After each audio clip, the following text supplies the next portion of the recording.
23. A imagen de un Dios que sonríe. La esperanza es también una niña graciosa.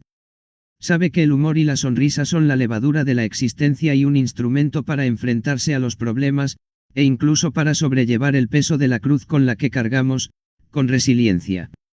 La ironía, por otra parte, y en este sentido encaja perfectamente la sagaz definición del escritor Romain Gary, es una declaración de dignidad, la afirmación de la superioridad del ser humano por encima de lo que le acontece.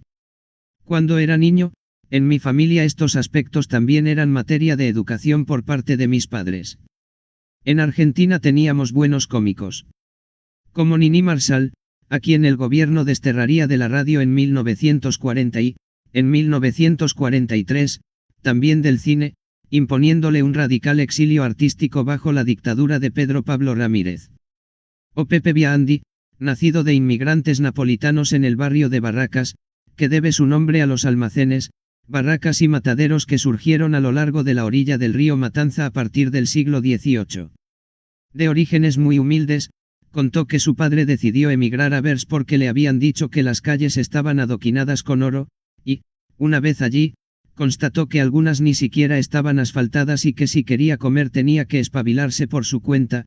Empezó como acróbata en el circo siendo muy niño para que en su casa hubiera una boca menos que alimentar. Se hizo famoso en toda Sudamérica. Gracias a espectáculos, películas y televisión, distinguiéndose por un estilo inocente inspirado en los payasos. También me acuerdo de las largas colas para ver Don Camilo, la obra maestra del humor de Guareschi, protagonizada por Fernandel y Gino Cervi. Tengo un hambre que me comería un obispo, que echaban en el cine en Buenos Aires cuando yo era un muchacho.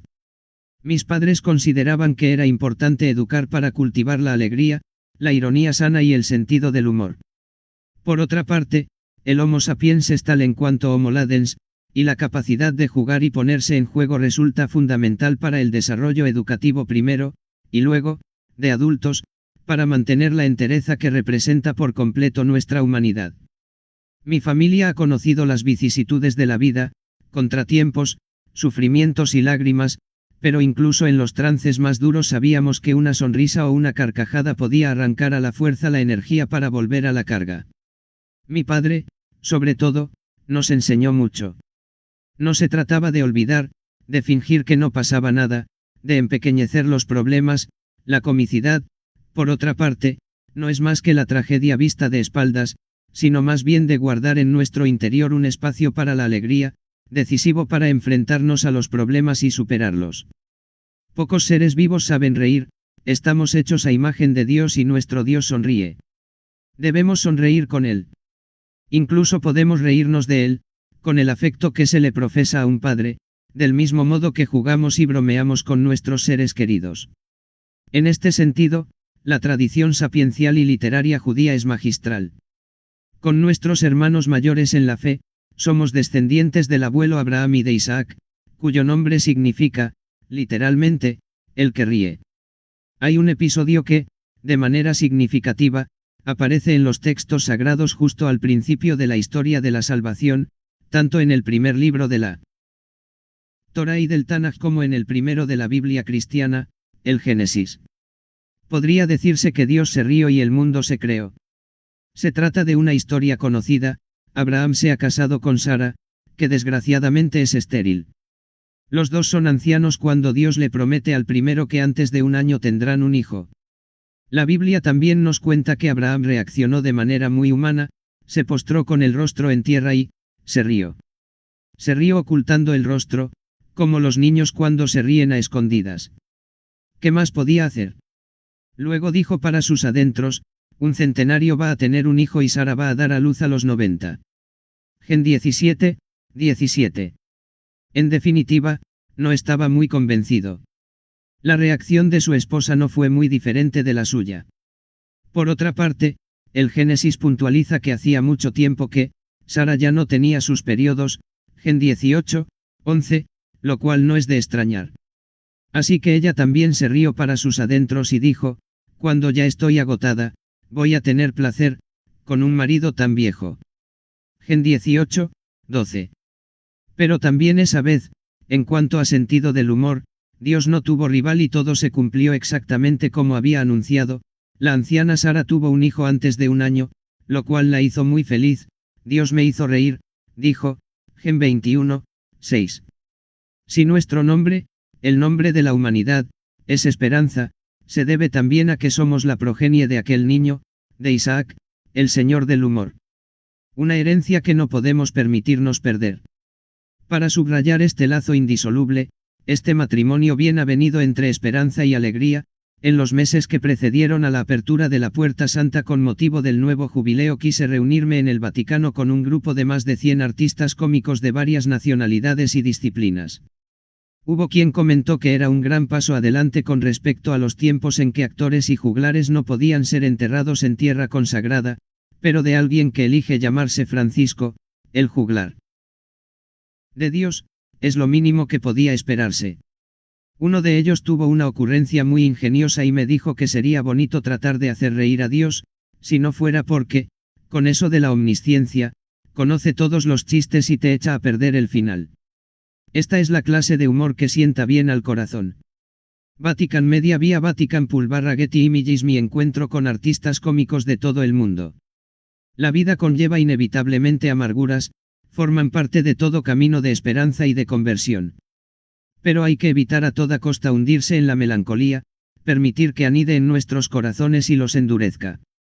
Hay una cierta tristeza que se convierte en el placer del no placer, y que se deleita en el dolor pertinaz, que es como la dependencia de un caramelo amargo, que deja mal sabor de boca, pero que seguimos masticando. También existe una especie de seducción de la desesperación muy presente en la masoquista conciencia contemporánea, que, como en un bonito tango argentino titulado Barranca Abajo, te atrae cada vez más y al final vacilas y resbalas. Hay lutos indefinidamente prolongados, en los que la espiral del vacío dejado por quien se ha ido se ensancha cada vez más, que no son propios de la vida en el espíritu. Hay laberintos en los que uno se pierde a fuerza de mirarse solo los pies, hay amarguras rencorosas que ocupan la mente de quien las alimenta hasta convertirlo en una eterna víctima, a pesar de que al principio quizá su exigencia fuera legítima. Nada de eso conduce a una vida sana, y mucho menos cristiana. Un cristiano triste, al final, no deja de ser un triste cristiano. Son tentaciones a las que ni siquiera los consagrados son inmunes. Por desgracia, los hay amargados, melancólicos, más autoritarios que reputados, más solterones que maridos de la iglesia, más funcionarios que pastores, o más superficiales que alegres, y eso no está bien. Pero, en general, nosotros los curas tendemos al humorismo y tenemos una cierta familiaridad con los chistes y los chascarrillos que, además de protagonizar a menudo, sabemos contar con gracia. Incluso los papas. Juan XXIII, famoso por su carácter bromista, durante un discurso dijo más o menos lo siguiente: a veces por las noches me pongo a pensar en una serie de graves problemas. Entonces tomo la decisión, valiente e irrevocable, de que al día siguiente se los consultaré al Papa. Pero luego me despierto empapado en sudor y me acuerdo de que el Papa soy yo. ¿Cómo lo entiendo? Y Juan Pablo II no le iba a la zaga. En las sesiones preparatorias del cónclave, cuando aún era el cardenal Wojtyła, un cardenal mayor que él y más bien severo se le acercó para reñirlo porque esquiaba, escalaba montañas, montaba en bicicleta y nadaba. No las considero actividades apropiadas para el cargo que ocupa, le dijo a media voz. A lo que el futuro papa respondió: sabe que en Polonia son actividades comunes para al menos el 50% de los cardenales. En aquella época, en Polonia solo había 2 cardenales. La ironía es un medicamento, no solo para animar e iluminar a los demás, sino también a uno mismo, porque reírse un poco de uno mismo es un instrumento poderoso para vencer la tentación del narcisismo. Los narcisistas se miran continuamente en el espejo, se acicalan, se remiran, pero el mejor consejo delante de un espejo siempre es reírse de uno mismo. Sienta bien. Pone en evidencia cuánto hay de verdad en el antiguo proverbio chino que dice que solo hay 2 clases de hombres perfectos, el que está muerto y el que aún no ha nacido. Reírse de uno mismo es la condición para no caer en el ridículo, y el ridículo no tiene vuelta atrás. Si no quieres que mañana se rían de ti, empieza por hacerlo tú, hoy mismo. En este sentido, la Iglesia tiene, informalmente, una compleja serie de categorización de chistes y chascarrillos en base a los órdenes, las congregaciones, las figuras. Por ejemplo, durante una reunión en el Vaticano, el exarzobispo de Canterbury, Welby, me contó el siguiente: ¿sabes cuál es la diferencia entre un liturgista y un terrorista? Me preguntó. Pues que con el terrorista puedes negociar. Me reí con ganas. Los chistes sobre los jesuitas y de los jesuitas son un auténtico género, quizá solo equiparables a los de los carabinieri en Italia, o a los de las madres en el humorismo yidis. A propósito del peligro del narcisismo, que hay que prevenir con las justas dosis de ironía, me viene a la cabeza el chiste sobre un jesuita algo vanidoso que tiene un problema cardíaco y debe ingresar en el hospital. Antes de entrar en el quirófano, el jesuita le pregunta a Dios: Señor, ¿ha llegado mi última hora? No, vivirás por lo menos otros 40 años, le responde Dios. En cuanto se restablece, el jesuita aprovecha para hacerse un trasplante capilar y un lifting facial, una liposucción, arreglarse los párpados, la dentadura. En fin, sale del hospital siendo otro hombre. Pero justo al salir, un coche lo atropella y muere. Cuando se presenta ante Dios, protesta: Señor, me dijiste que viviría otros 40 años. Y Dios le responde: uy, perdona, no te había reconocido. Y también me han contado uno que me atañe directamente, el del Papa Francisco en América. Dice más o menos: recién llegado al aeropuerto de Nueva York para iniciar su viaje apostólico por Estados Unidos, el Papa Francisco descubre que lo está esperando una enorme limusina. El lujo ostentoso lo incomoda un poco, pero luego piensa que hace mucho que no conduce, y que nunca ha conducido un coche así. En fin, se dice para sus adentros: ¿cuándo volveré a tener una oportunidad como esta? Mira la limusina y le pregunta al chofer: ¿le importaría dejar que la pruebe? Y el chofer le responde: lo siento de veras, su santidad, pero no puedo, ya sabe, la seguridad, el protocolo. Pero ya conocéis lo que dicen del Papa cuando se le mete algo en la cabeza. En fin, insiste una y otra vez hasta que el chofer cede.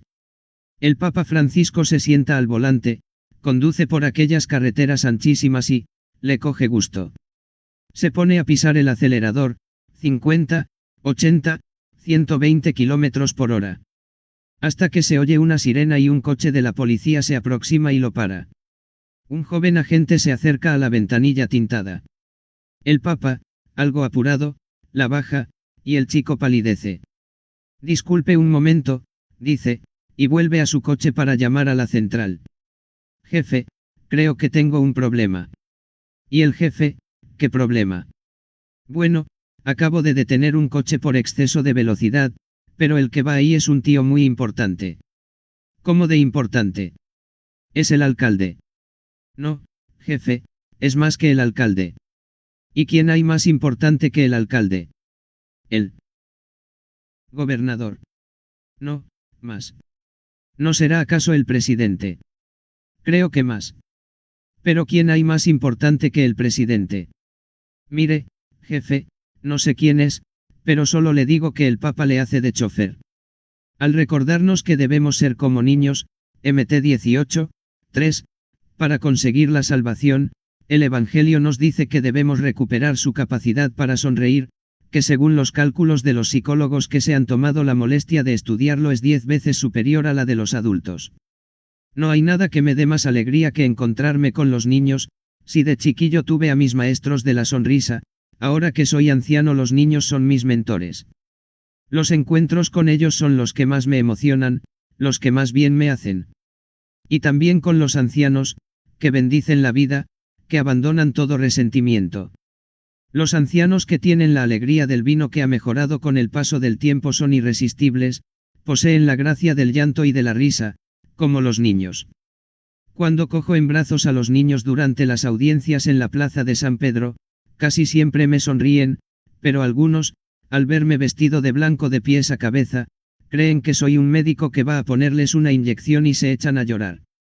Son campeones de la espontaneidad, de la humanidad, y nos recuerdan que quien renuncia a su propia humanidad renuncia a todo, y que cuando nos cuesta llorar en serio o partirnos de risa ha empezado nuestro declive.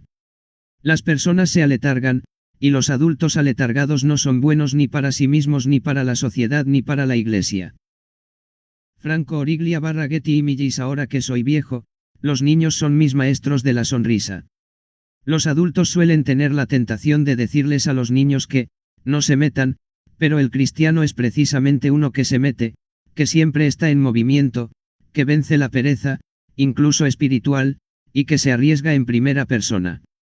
Nuestro Dios nace niño, y tiene todos los rasgos de los niños felices, los mismos que admiramos en la infancia, los que nos dejan con la boca abierta, viven el presente, son confiados, curiosos, comprensivos, no juzgan, se entusiasman, se emocionan, se alegran. El mal humor nunca es señal de santidad, todo lo contrario. Normalmente, la alegría cristiana va acompañada del sentido del humor, tan evidente, por ejemplo, en Santo Tomás Moro, cuya oración del buen humor rezo cada día desde hace más de 40 años, o en San Felipe Neri, el padre de los oratorios, que a mediados del siglo XVI empezó a ocuparse de los jóvenes pobres, chicos y chicas sin distinción, acercándolos a las celebraciones litúrgicas al tiempo que los distraía con canciones y juegos que constituían su formación. Como el auténtico místico que era, creía en los hombres, en su energía y en su capacidad para estar juntos, y, consciente de que los egoístas siempre son muy tristes y que casi toda la infelicidad está causada por el amor desmedido por uno mismo, se dedicó sobre todo a los demás, pues, el paraíso no está hecho para los perezosos. Un sociólogo vienés, por su parte, añadió que el paraíso debe de ser un lugar donde se ríe a gusto y al que irán a parar los que se salven del infierno de la falta de humor y del purgatorio de la seriedad. Quien siempre está triste y rígido, vive bloqueado, y el humor es uno de los medios principales para invertir este proceso. Si podéis reíros de algo, también podéis cambiarlo. Por eso los niños y los santos son grandes revolucionarios, y el Señor es el más grande de todos. Lo necio del mundo lo ha escogido Dios para humillar a los sabios, y lo débil del mundo lo ha escogido Dios para humillar lo poderoso. 1 Sioar 1, 27. El humor también es auténtica sabiduría. Y es relación con los demás, porque es fácil reír en compañía, pero casi imposible hacerlo en soledad. Los Dinka, una tribu de pastores de Sudán del Sur que visité en el viaje apostólico de febrero de 2023, reaccionan a lo diferente, al extranjero, a los blancos, a quienes ellos llaman con acierto, los rojos, pues bajo el sol africano suelen ponerse más rojos que un tomate, de una manera que a nosotros, los occidentales, nos resulta inconcebible, mientras que en otros lugares se mira al extranjero con recelo, sospecha y circunspección, ellos reaccionan a lo nuevo, a lo insólito, con una sonrisa, es más, los niños, con una carcajada franca. Asombro en vez de recelo. Curiosidad en vez de prejuicio y rechinar de dientes. Es una bonita lección que viene de aquella tierra tan atormentada. En términos generales, la sonrisa rompe barreras, crea conexiones y aspira a conjugar diferentes realidades, a veces contrastantes. Y ya que reír es, además, contagioso, una carcajada se transforma fácilmente en una especie de pegamento social. Donde se ríe, se suele difundir un espíritu de paz y se alimenta el interés y la sana expectativa por el otro, muy diferente del interés de los cizañeros, que es como llamamos en Argentina a las personas que en vez de abrirse a la luz se mueven en las sombras y esparcen el veneno de los chismes y las maledicencias en lugar del elixir natural de la sonrisa, considerado tal incluso por los médicos en cuanto reduce el nivel de estrés, aumenta los anticuerpos y eleva el umbral de tolerancia al dolor. En todos los lugares y en todos los tiempos, los cizañeros, además de untadores que difunden más o menos conscientemente el mal que sufren, son personas sin esperanza, son desesperados. Y la desesperación no ríe, como mucho ridiculiza, lo cual es una privación de la sonrisa y una perversión del humor, hasta el punto de que la ridiculización, de la que los medios de comunicación e incluso la política están hambrientos, no es más que el termómetro de una sociedad depresiva y masoquista que siente más necesidad de destruir que de construir, que estimula más el instinto de muerte que el gusto por la vida. Esa niña irreductible y graciosa que es la esperanza, en cambio, esa niña alegre que no para de moverse, que corretea de aquí para allá, que se bebe la vida, que no corre para llegar sino que llega para correr, sabe que es bueno para nosotros. Yo la conocí en el seno de mi familia, fue la compañera de mis juegos infantiles. La abracé siendo un chico y me casé con ella aquella primavera en que mi vida cambió para siempre. De adulto, en algunos días oscuros, la perdí de vista, creí que se había alejado de mí y que me había abandonado, pero era yo el que rehuía su mirada, entonces me prometí a mí mismo que siempre la seguiría, porque su cielo ya está en la tierra.